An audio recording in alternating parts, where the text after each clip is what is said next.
Before I start looking at the Defense Department, here is an interesting little fact for you. In 2023, the average cost for every American soldier, sailor or airman was a little over $810,000 Australian.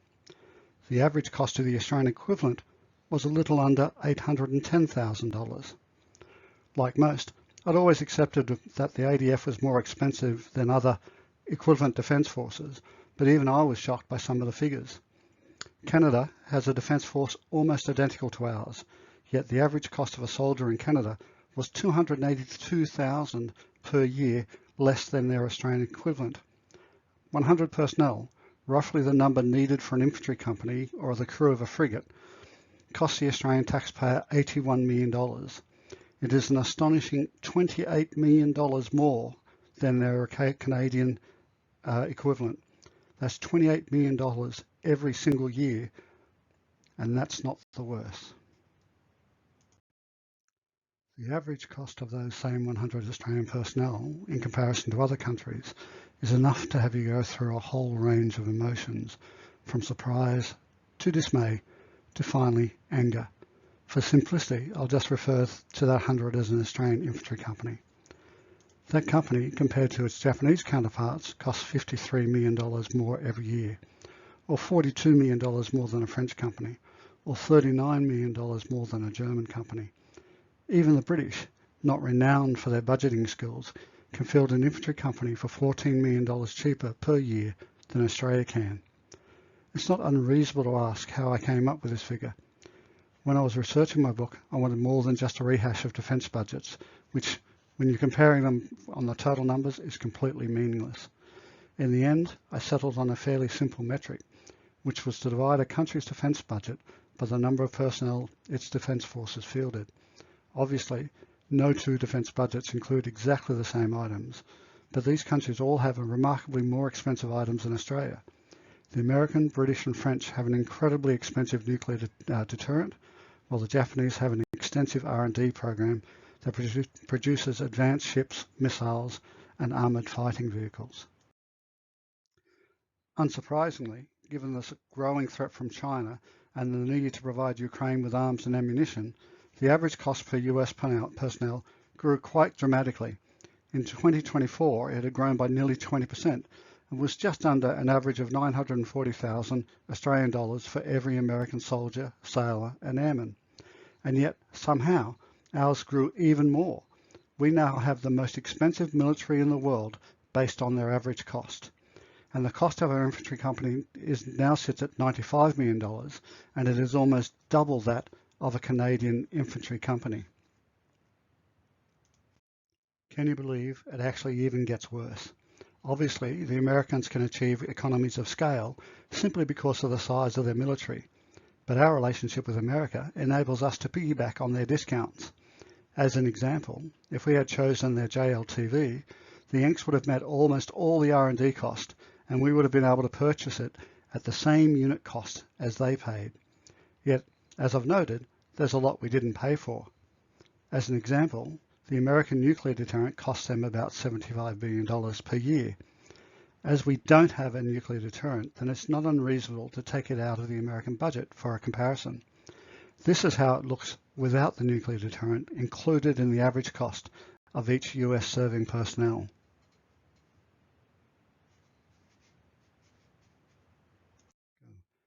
Before I look into the Department of Defense, there have been a few comments in earlier presentations along the lines of comparing apples to oranges.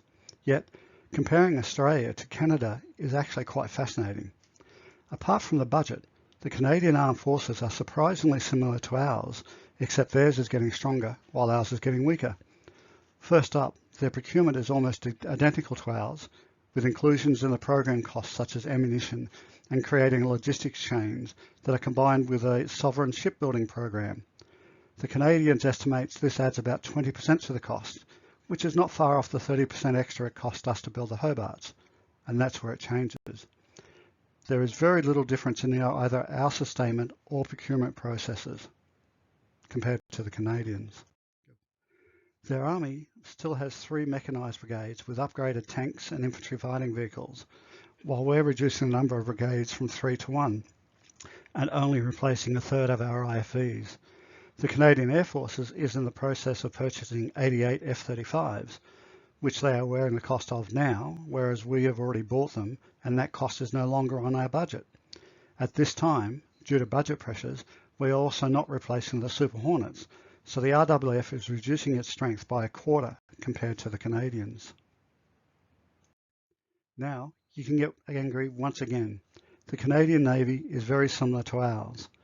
They are buying 12 new diesel-powered submarines, though with delivery starting in 2035. Like AUKUS, their cost is not impacting the budget yet, so I've excluded them. Now, the big one.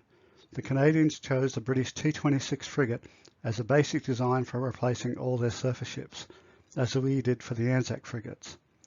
They made the decision a year before Australia, and they have redesigned it as a river-class destroyer and will build 15 in Canadian dockyards. They will receive their first destroyer at least a year before our first Hunter frigate, and we will build each one in less than half the time it will take to build ours.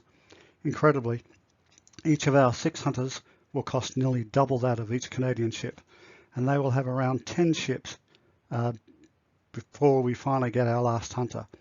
If you are comparing apples with apples, then ours have worms. Why is what I will discuss in this presentation important? Because it is either a time of crisis or it's not. If it is, we need to free up money for the weapons and infrastructures we need to have in place by 2030. If it is not a crisis, which is something we must debate as a country, we still need to ask why the cost of Australia's defence is extraordinarily high compared to any other Western country. Either way, this presentation makes recommendations to free up anywhere from $3 to $5 billion every single year for the sole purpose of enhancing the combat strength of our Defence Force almost immediately. Also, if you do think Australia is facing a strategic nightmare, remember that AUKUS is yet to hit our budget.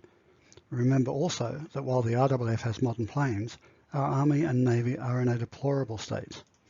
The Navy's frigates and submarines are dreadfully out of date. Equally, the additional expenditure for AUKUS will kick in only during 2027. At that time, unless massive savings are made elsewhere, the average cost per ADF member will go well over $1 million Australian dollars. At that time, our infantry company may well cost upwards of $20 million more per year than their American counterparts, and no other country will even come close. The question is why? So now it's time to look at the main reason, which is the Australian Defence Department. It's taken a while to get to the guts of this presentation. First up, an apology. One person can simply not properly analyse a nearly $60 billion agency in a 20-minute presentation. This presentation is, at best, a snapshot. The simple reality is that there are problems with the department's leadership, governance and attitude, combined with a focus on process rather than achievement. Sadly, there are truly abysmal standards where it counts. However, there is no magic bullet because there is no single major failure that needs to be fixed. Rather, there are so many that the impact upon the defence of Australia is best described as death by 1,000 cuts.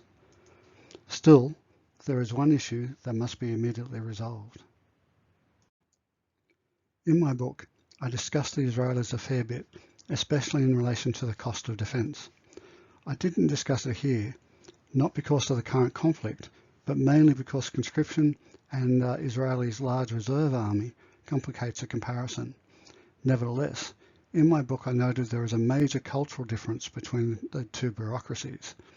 Israeli bureaucrats are well aware that any failure could lead to the deaths of their loved ones, their co-workers or their neighbours.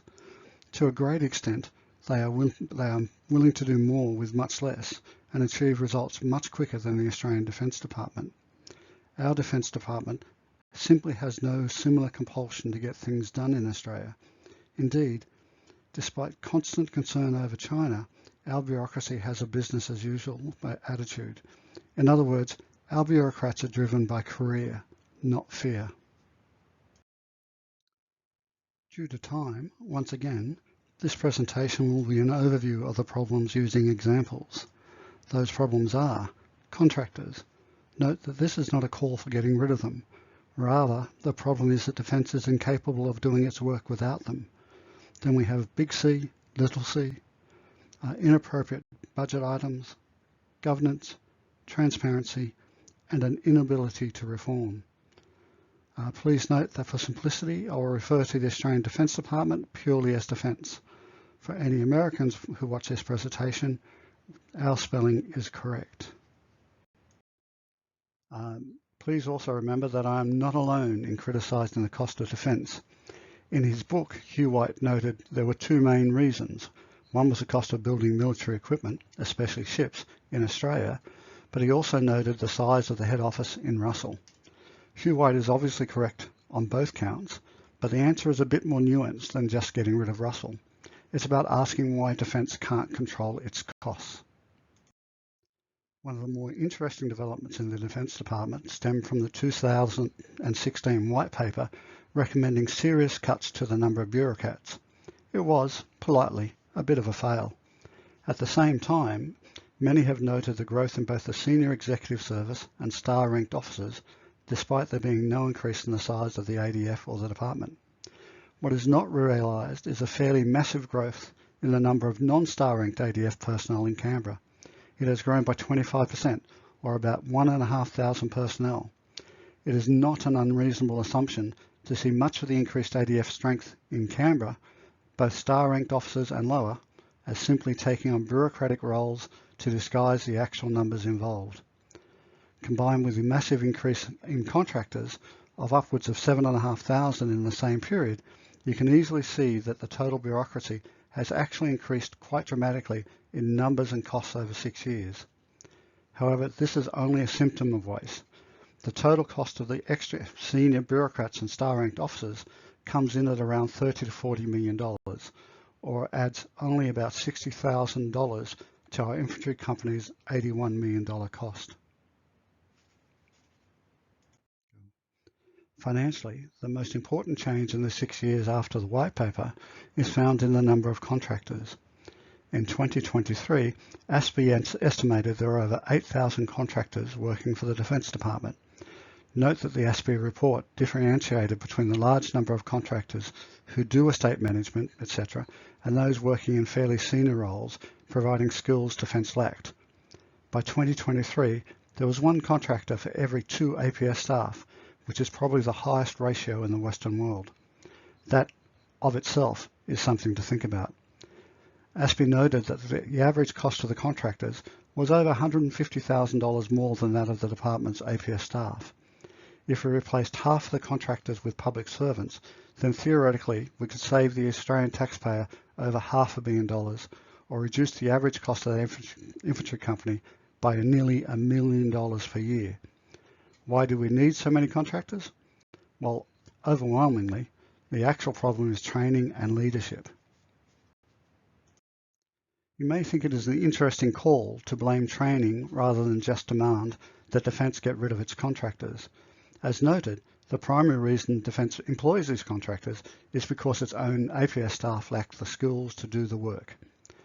The obvious answer is to identify the skills needed, the training required for those skills, and get the right people trained up for their role.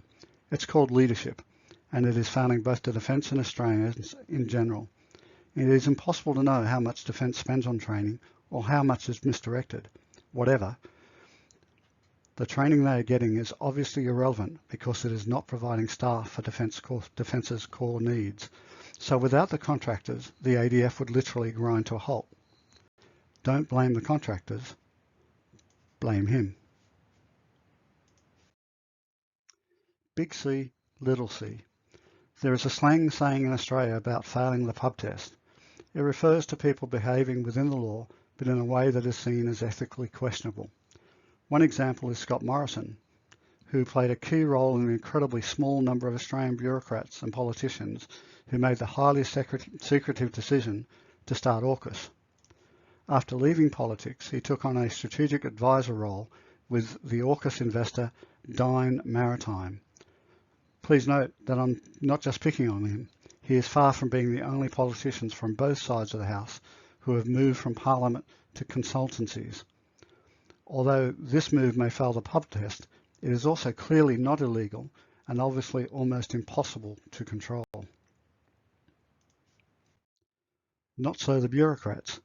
Barely a year ago, the ABC reported on Defence's relationship with KPMG based on two separate whistleblower accounts, one from KPMG and one from Defence.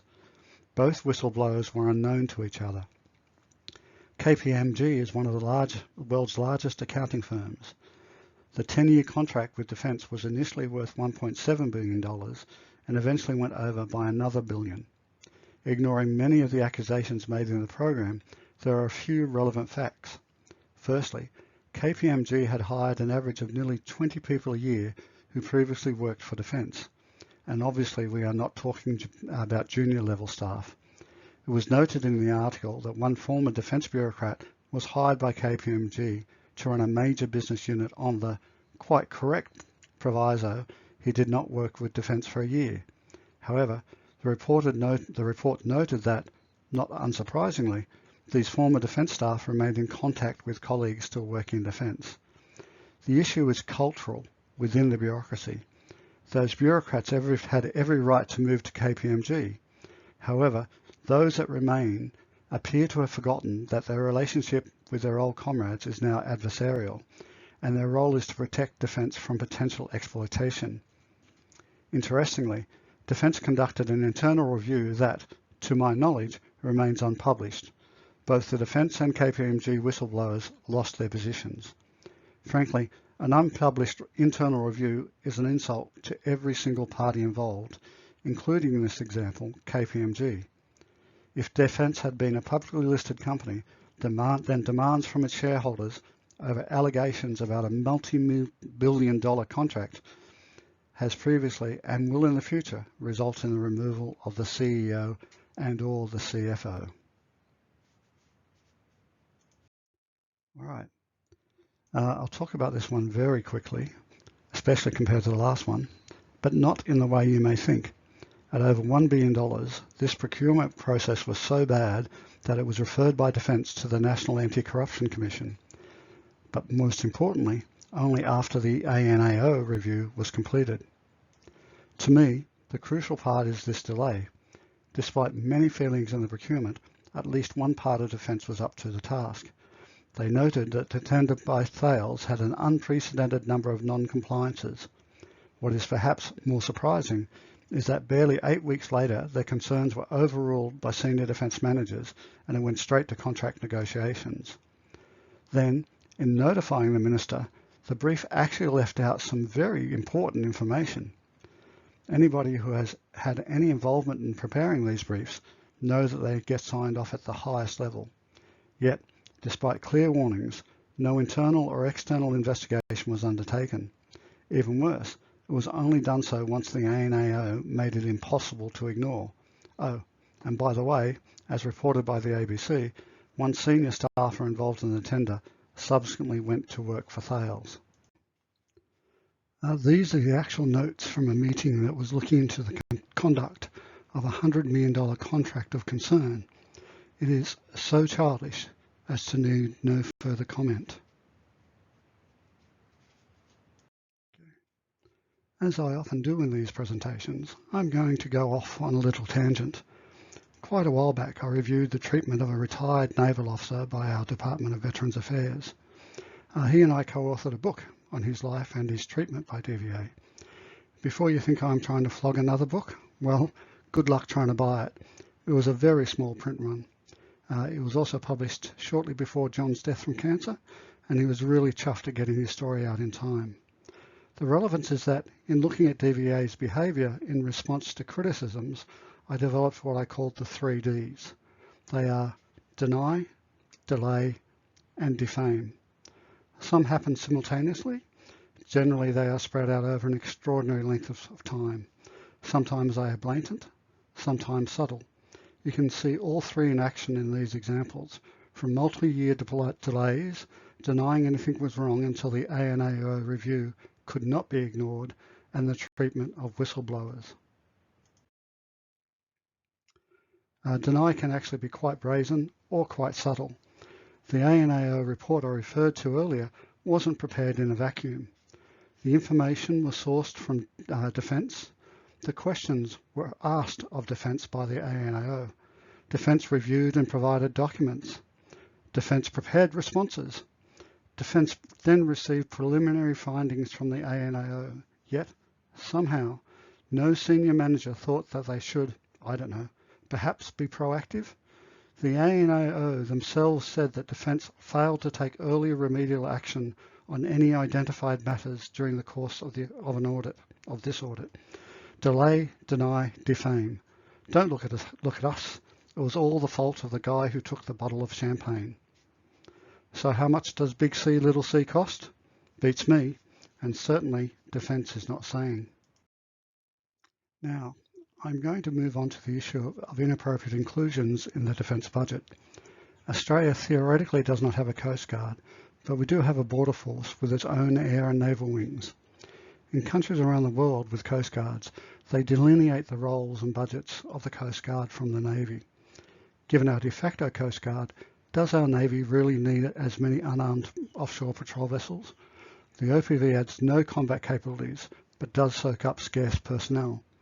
Arguably, most should belong to Border Force, and like the American Coast Guard, be funded out of their budget. That actually reduces the annual cost of our infantry company by $250,000. The cost of the One Sky project, so of a budget as to be horrifying, seems to have a disproportionate amount funded by Defence. I would suggest that there is a significant amount of money in our Defence budget that adds nothing to the ADF's combat strength, simply because, politically, it is easier to label it as a Defence project. If we go through each item line by line and decide if they should belong to another agency, or else if they are appropriate in a time of crisis, we'll free up around $4 billion. It would be nice to think that someone of our senior bureaucrats would call out inappropriate procurements thrust onto the Defence budget. The problem is, they probably haven't even thought about it. Next, I will look at how bad is the overspend on the approval process for big procurements. In this, I'm not talking about the cost of each ship, just the approval process known in Australia as the design and productionisation phase. This overspend appears to have increased dramatically on each new major procurement. It's actually quite difficult to assess how much it costs in Australia and whether that expense is justified. All I can show is that in Australia, the cost is extreme compared to other countries, and it needs to be reined in quite urgently.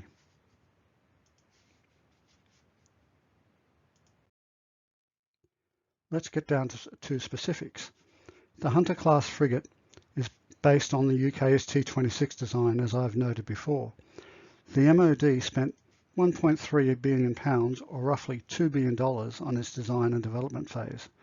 So Australia was getting a fairly mature design, including manufacturing requirements and specifications, before we even looked at it. Now it gets interesting. In Australia, we call this process the design and productionisation phase, which commenced when the T-26 design was chosen. The difference between the British and Australian term is not readily available, but presumably they are not significant, especially as the manufacturing process and tooling required for the Hunter was already designed and produced for the T-26. Yet the Australian phase cost $7.3 billion, or an incredible $5 billion more than the British, who designed the T-26 from scratch. Somehow, Defence literally managed to spend $1 billion per ship, even before we actually started to pay for their build. The problem is that Defence is not providing enough detail on the program to actually know if the additional expense is justified. And this problem is repeated for every new procurement. And by the way, Marcus Hellier at ASPI noted that that $7 billion didn't include the upgrades that were done to the shipyards where it's being produced. The numbers are just astronomical. Regardless of whether any of that extra $5 billion was spent on tooling and industry training, it certainly didn't translate into any reduction in the unit cost of each ship. If, for this reason alone, that extra $5 billion was a complete waste. The Hunter class will be in production for at least 12 years. Each year it adds $5 million to the cost of our infantry company, while most will probably not be commissioned within 10 years. At that point, they are too late. Cancelling the Hunters will free up an immense amount of money over the next 15 years. Equally, we have the Canberra-class ships that soak up money, and with a crew of 300, an extraordinary number of scarce professionals. The point is, if you believe it is a crisis, can we make better use of the money elsewhere and get results sooner? I've already touched a little on secrecy. Our Defence Department does not provide information or engage with the public anywhere near the scale of most Western defence agencies. Many of the financial data shown is readily available overseas, but not here. This is really quite serious. Without openness, we, the taxpayer, cannot easily understand what's happening in defence. Equally, we can't even begin to understand, let alone debate, whether we are going in the right direction in a time of crisis that almost none of us have experienced in our lifetimes. How bad is governance in defence? Well, its corporate design and stated processes are actually first-rate. The problem is they don't seem to work. Every single example listed in this presentation is a failure of governance. How is it possible for the Secretary and the heads of CSG to not look at the processes behind the KPMG or the Hunter or the Hawkeye or the ammunition contracts and not realise there is a serious cultural problem that needs an external solution? Quite simply, they are obviously incapable of finding an internal one. There is an entire chapter in my book devoted to the reforming of the Defence Department. I chose not to cover it in this presentation because it would simply take too long. Also, I think your comments and hopefully some public debate on the Defence Department is desperately needed, so I'll leave that to you. Earlier on, I noted that the main problem with the Defence Department bureaucrats are that they are career, not fear-driven. Equally, its senior leadership seem incapable of understanding that there is a problem.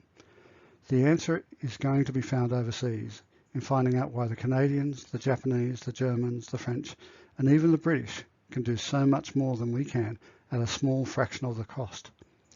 The problem is that the only agency that actually has the resources to get the answers is Defence, and they don't want to look. At the start, I posed the question, is there a crisis? For me, the answer is yes.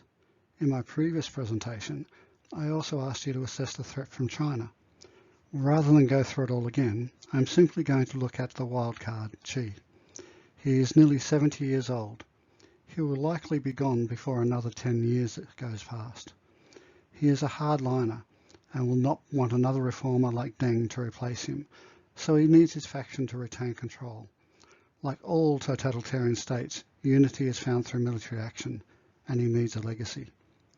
At first glance, many will have simply looked at this presentation and thought, here we go again, another department bashing exercise, another go at contractors. To an extent, it was. Any criticism will bring up these issues, but only because we need to understand where the problems are and how we can fix them. Because, quite simply, we need the money now. In this series to date, I have discussed geographic scale, chronological scale in terms of new ships and weapons, and their impact upon the defence of Australia. In the final presentation, I will look at the impact of our current strategic policy of denial, and finally recommend an alternative based on attritional warfare. It will need a new ADF, and many will find what I will say quite confronting.